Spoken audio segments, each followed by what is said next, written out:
So the Order's right about one thing. We attract Voidwoken. Am I the lone survivor? Only one way to find out.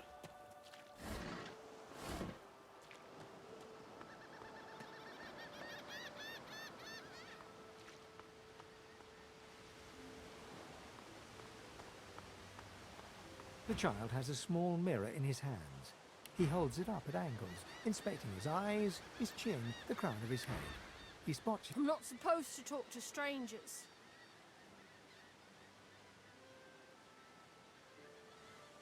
Are you a sorcerer? One of those guys that brings the bad void things here?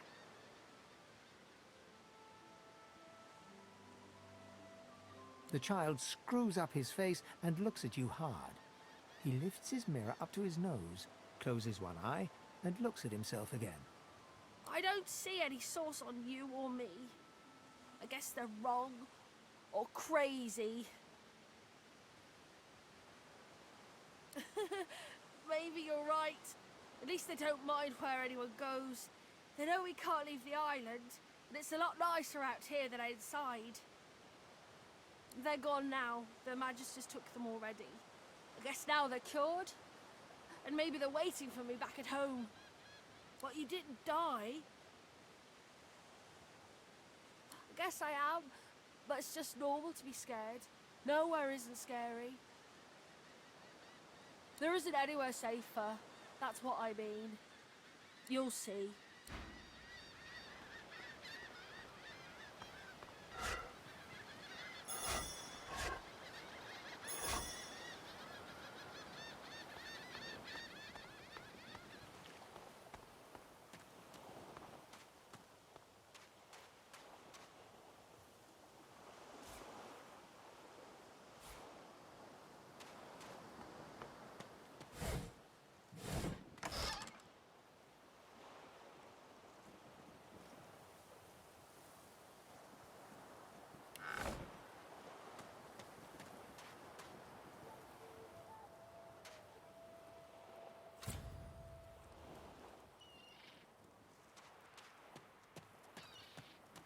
Voidwoken. Those are the same beasts that sank our ship. Damn. They made it to shore.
Here, Quercus. Another giant.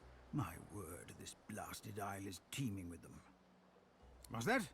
Yes, I did see how it managed to survive an attack by the Great Acorn's servants. Impressive, just as you say. But that is no reason to trust it. Giants like that destroyed our forests. They are the very reason the Great Acorn is returning in all its wrath. What? Dear me, have you taken leave of all 6 of your senses? You would have me use this giant for a shield? Why would I... Oh, but I see. You are a cunning devil, Quercus. Of course, if it escaped the Great Acorn's vile servants, it can do so again. We need only follow in its big, wide shadow and be safe.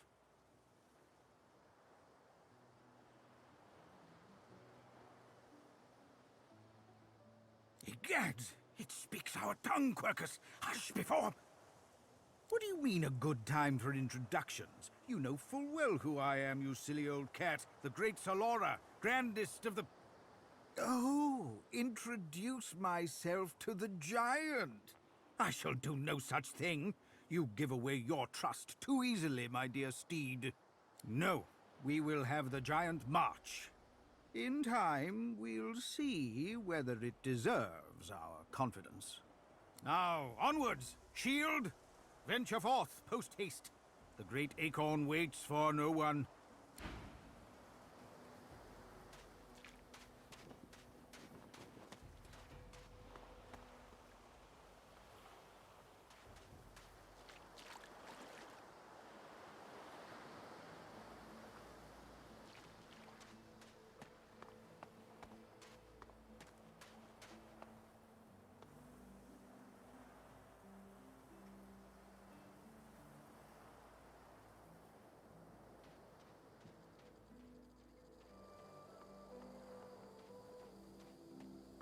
A black cat. Maybe my luck is about to change. It seems we're not the only ones taking on strays. The cat's eyes are clouded and grey, but it stares at you with acute intensity. What? How did I get... Hey, stop following me.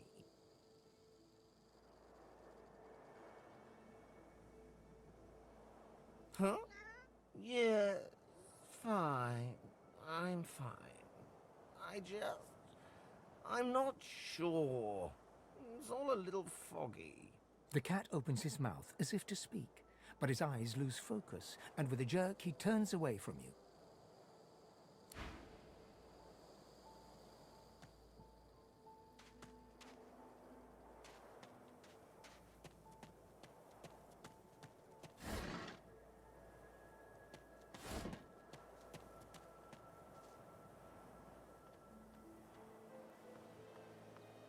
I wonder where this leads.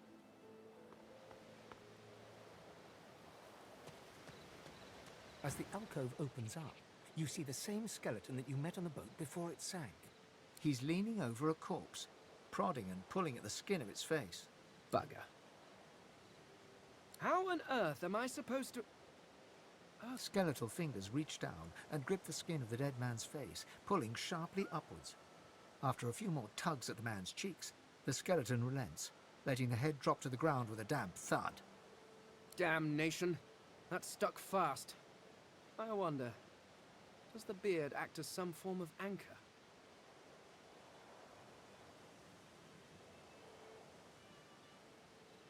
Ah! No! Stay back! Don't... Oh, it's you. I must admit I'm surprised. Perhaps you're more buoyant than I suspected.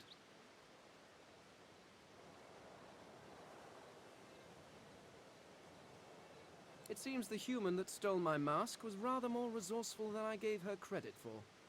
I chased her here, but she rather seems to have given me the slip. He turns back to the body, prodding at its face cautiously. Why, its face, of course. What other use would I have for some rotting corpse? A face that seems rather stubbornly attached to his skull. I would normally employ a tool to delicately but viciously rip the face from the body. I could then craft a mask to hide my bone. But as I lack such a tool... The skeleton grabs the corpse by the cheeks and pulls hard, grunting in frustration as the body's skin holds firm.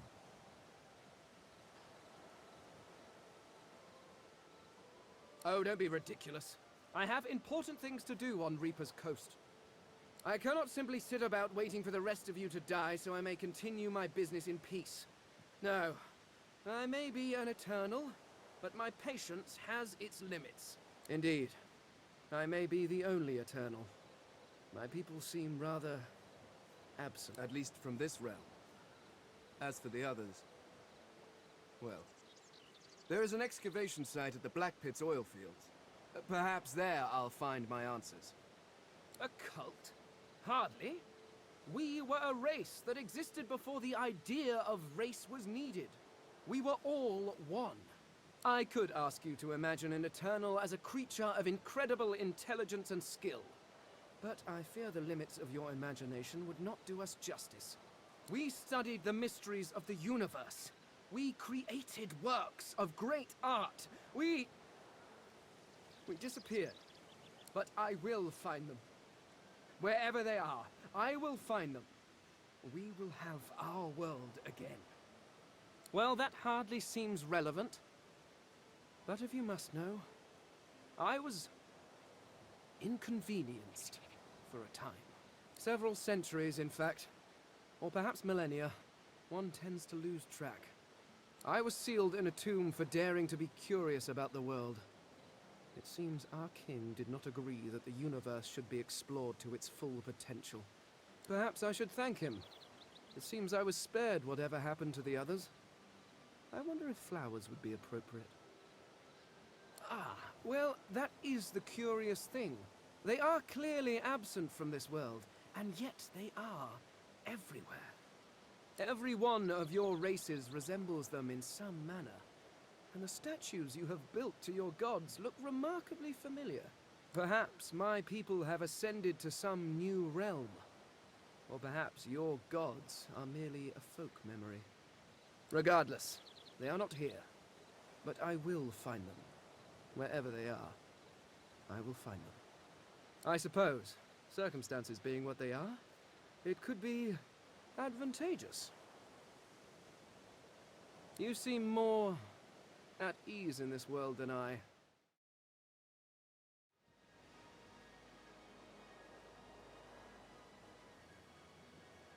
Excellent. While we are conversing, perhaps you notice that I am rather skilled in, well, all things. Of course, the arcane arts are my little speciality, but being a brilliant wizard does not mean I cannot handle blade or bow. So, which do you require for this enterprise of yours?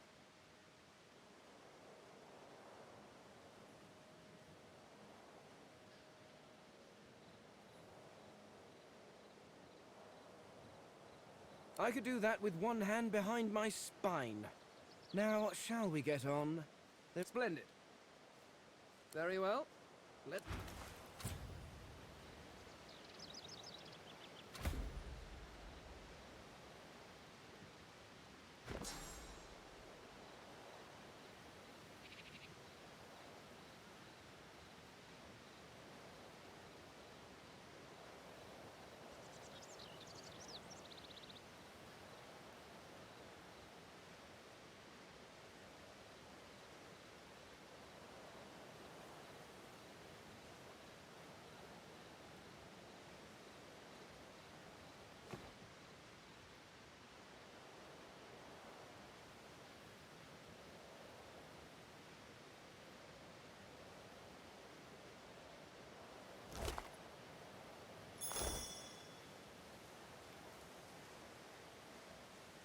Good find.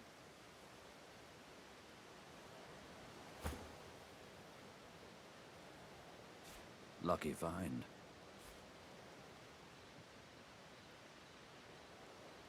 Good find.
You hear a small whimpering sound from behind a basket. You peer behind it and find a small human child holding her knees and trembling. The child quiets and seems comforted by your presence. She looks up at you with curious eyes. There are monsters here. Lizard ones and real ones. It's really scary. And I miss my ma and pa. Master was a lizard. She sent us here. Me, ma and pa. She was not a nice lady. Lizards aren't nice ladies. It's their fault I'll never see ma and pa again. How do you know? You're really nice. I like you. You can have this. I found it outside, but I can't read it yet. That's next year, and then I'll learn it. The child smiles. She starts tracing small shapes, hearts and stars and diamonds into the dirt.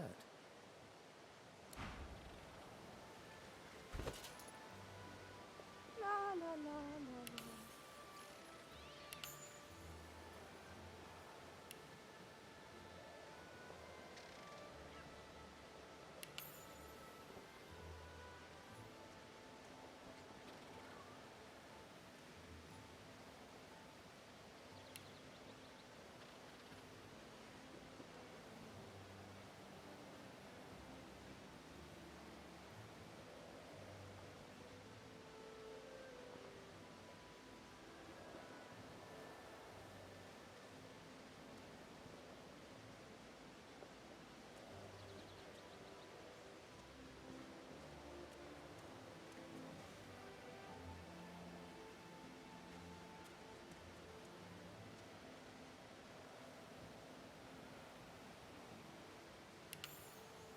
Grab a bottle of arrow.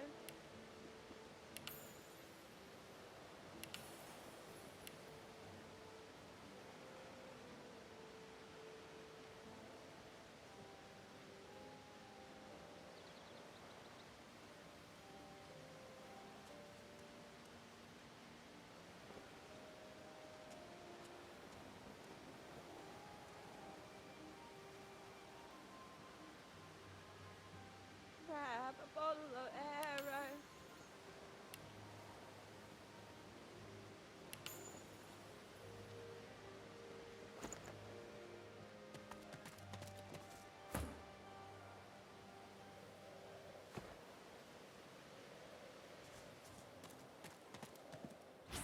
Go! Get out! You are not welcome here! Go, man-pig!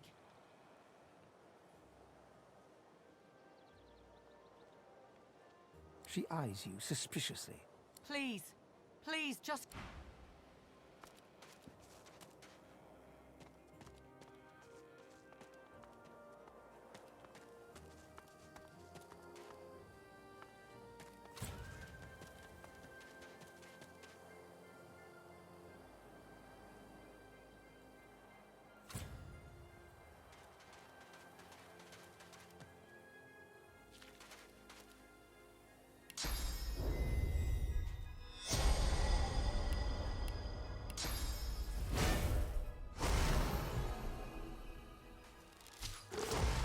What's happening to these turtles? They're transforming.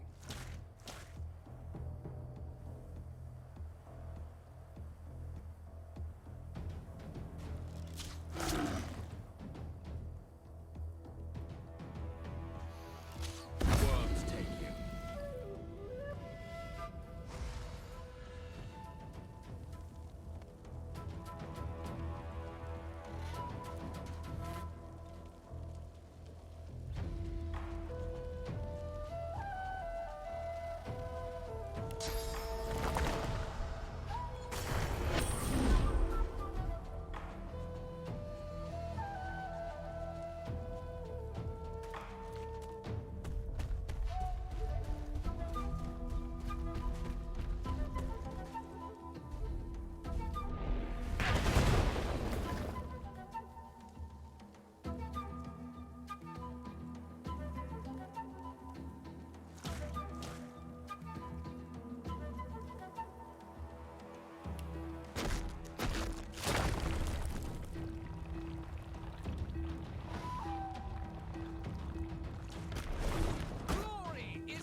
What's this? I found something. I need a shovel.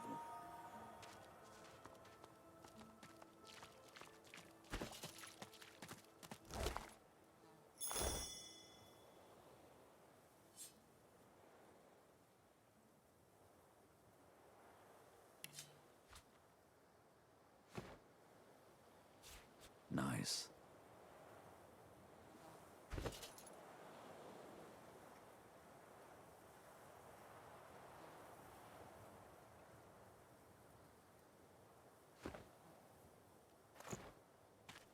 Swallowed too much seawater, by the looks of him. Foolish to attempt an escape by sea in these waters.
Everything has a heart, except lizards make.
Stare at the slain beasts and comment that they must have been the cause of the shipwreck.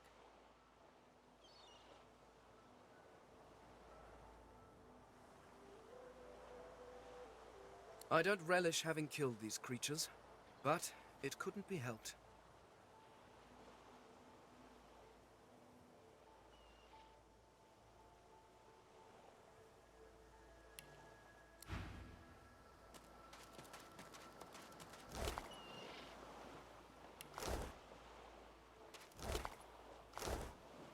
The face is familiar. What's left of it? He was aboard the ship.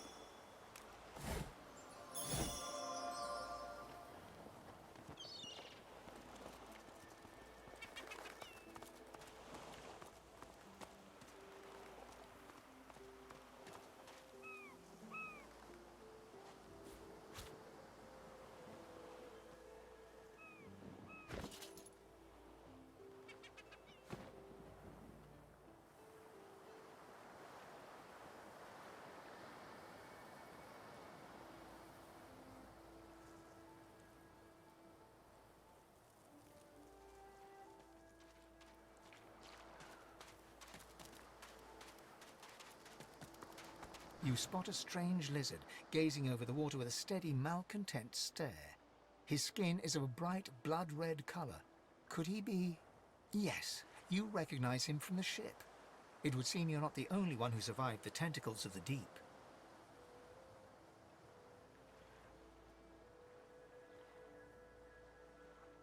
The lizard turns about with the graceful ease of a dancer, or a duelist.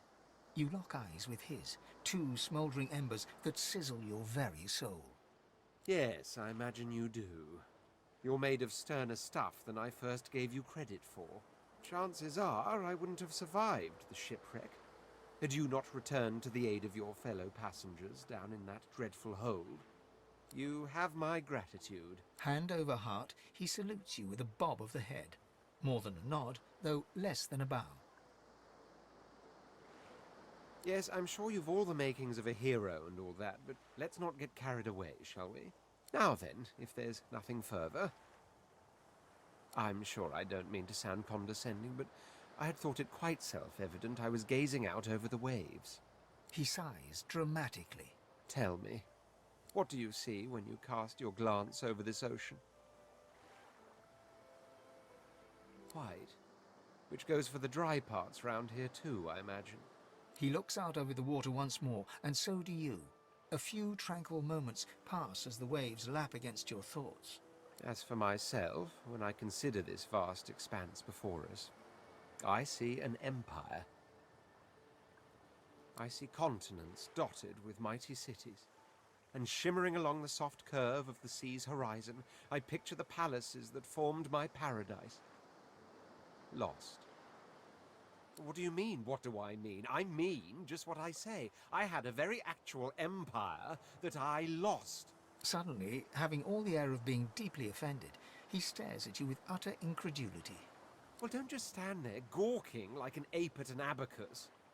Or do you really mean to tell me you don't know who I am? Well, more's the damn pity, isn't it? For I am the Red Prince, the All-Conqueror, the World-Tamer, the Spouse of the Sun. Of course you know me. There's a brief moment's pause, during which his grandiloquent pose deflates ever so slightly. That said, I suppose I must own up to the fact that I find myself rather in between all-conquering and world-taming opportunities at the moment.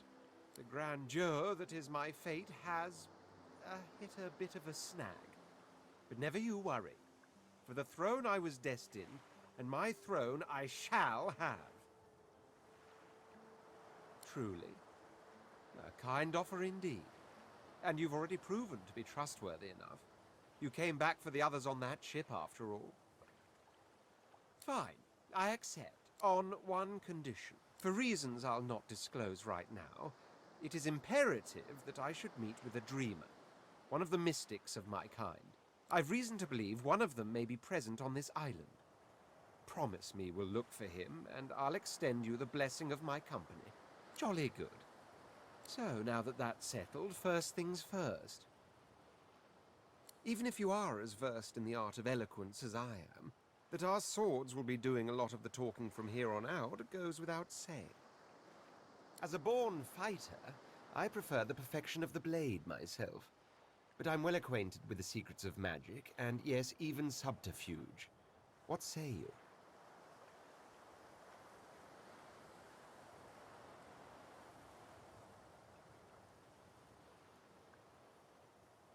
Very well. Onwards then. The Red Prince... Now, as your luck would have it, I seem to be... Of course, there are...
spotted something.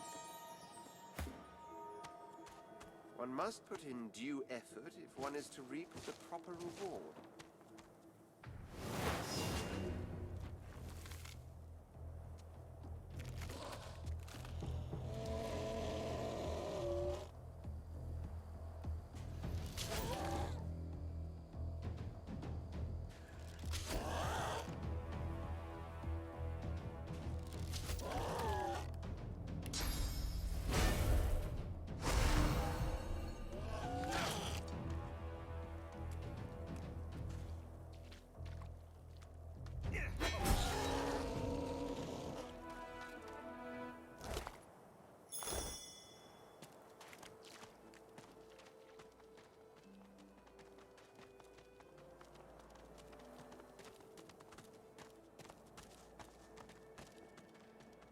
What's this? I found something. I am not opposed to manual labor if circumstances require.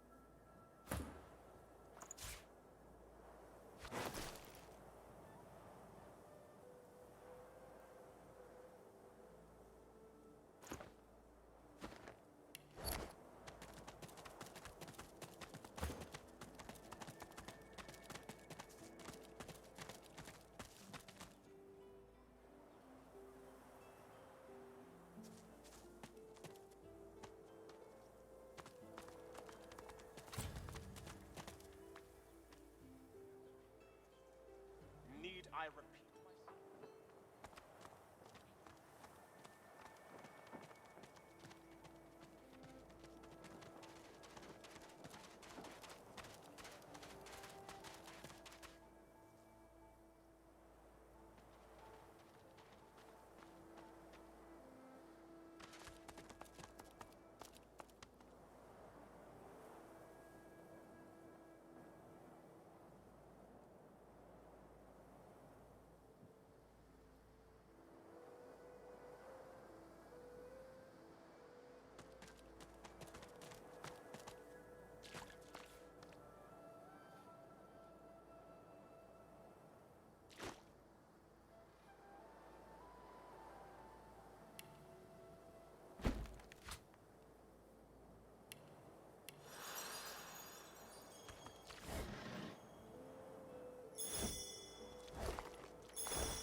Hey, mister. It's a lot nicer here than that stinking boat, huh? I'm sure glad you went back to save the others. Saw one of them wringing out their tunic at the shore a few hours ago. Say hi for me.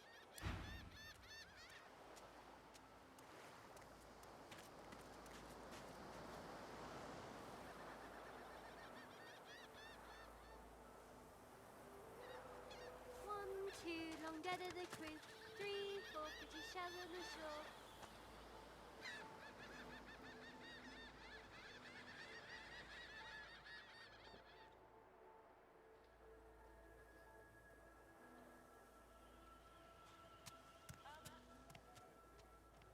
I am a proud loyal to the Order. I would not dream of... Stay back, sorcerer, and stay silent. Our Godwoken speaks. We know you've been helping sorcerers escape, Atusa. We have proof. I'd sooner cut my tongue out than lie to you, Alexander. I know nothing of any escapees. If you can tell the Godwoken no more, your tongue is of no use. Cut it out. This can't be serious, Alexander. Come! You should know by now to obey your superior, Magister, whatever she may ask.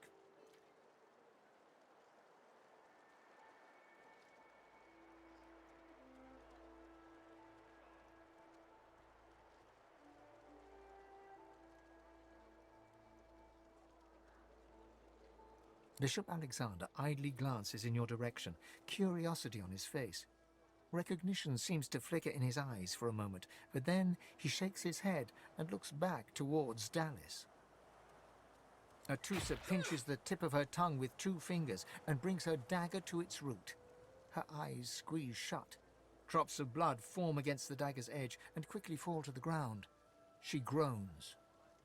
Stop! My father, may his soul rest in peace, would be disappointed in you, Atusa. To think you would lie to his only son, your bishop, and your friend these many years. The fate of our realm hangs in the balance. If you will not help us save it, then you will help the Void destroy it. Dallis? Yes, Your Holiness? I believe we're done here.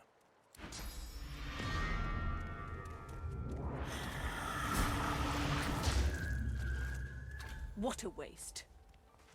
Come, we'll be needed elsewhere. The Lizard Magister, or what's left of her, lies in a puddle of gore.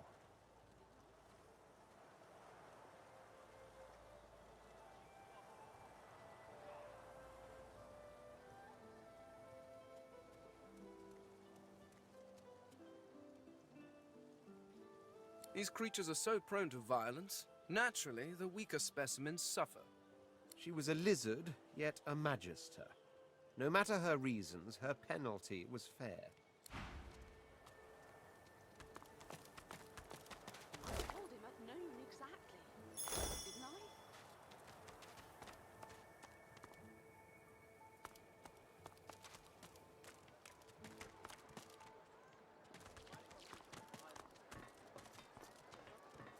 Did you see him? You did, right? Those claws. Wonder what's behind the masks, too. Can't be pretty. That Magister, that was Bishop Alexander, leader of the Divine Order, and his right hand, Dallis. How do you not know this? Better get to it, then. A Magister will come and find you when they're ready for you. Could be a while, though. We're up to our hoods in sinners these days. Saw him, didn't you? The Hammer and Alexander. They gave that scaly traitor what for, they did.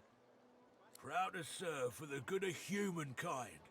Without us, Riverland's off to the void in a handbasket, in the crook of a... Voidwoken's claw. Bishop's the son of the dead divine. Don't know when we'll get a new one, but Alexander's looking after us in the meantime all the same. And the Hammer's a solid sort.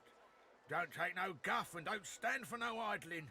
Earned that name for a reason, she did. When you give up the darkness that's inside you. Take your fault, it's there, mind. But it's there all the same. They're working on a cure for you even now. Got some good leads, so I hear. You can trust Dallas to take care of it. And once you're cured, your life will start again. During the time of Lucian, of course. Who wouldn't join up with God himself? It was all glory, all goodness.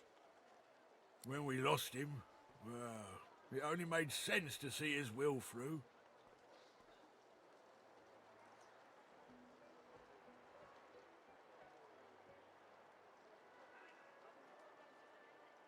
Lucian gave his life to protect Rivellon. If we let the Voidwoken get to it now, well, we'd have lost him for nothing. Fort Joy ain't no summer camp. No one said it were, but it's the best we've got to protect the realm. Can't for certain, but I reckon when God himself gives his life to protect you, you don't waste the gift. You protect it with everything you've got. So that's what we do. Did you see them, sir? Bishop Alexander and the Hammer herself, they were so close, almost within arm's reach. Whatever do you mean by that?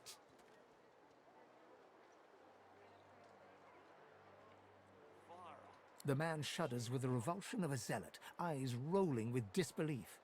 You take that back! You take it! Well, it's not my job. The Hammer will change your attitude soon enough, you'll see. Come on then, Legsy. Pay up. This is not your business, Long Pig. Don't let this moss muncher talk to you like that. Especially a cheapskate like this one. Griff already knows she don't like to pay her fair share. Pay up, elf. No one shorts Griff. Especially not one of you.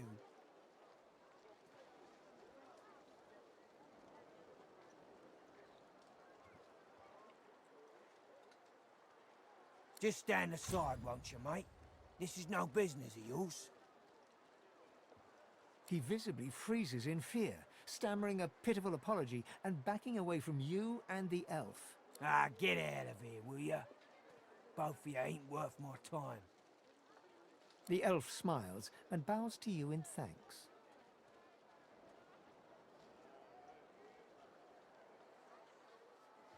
Follow me, before more of them trouble us. There is a safe place.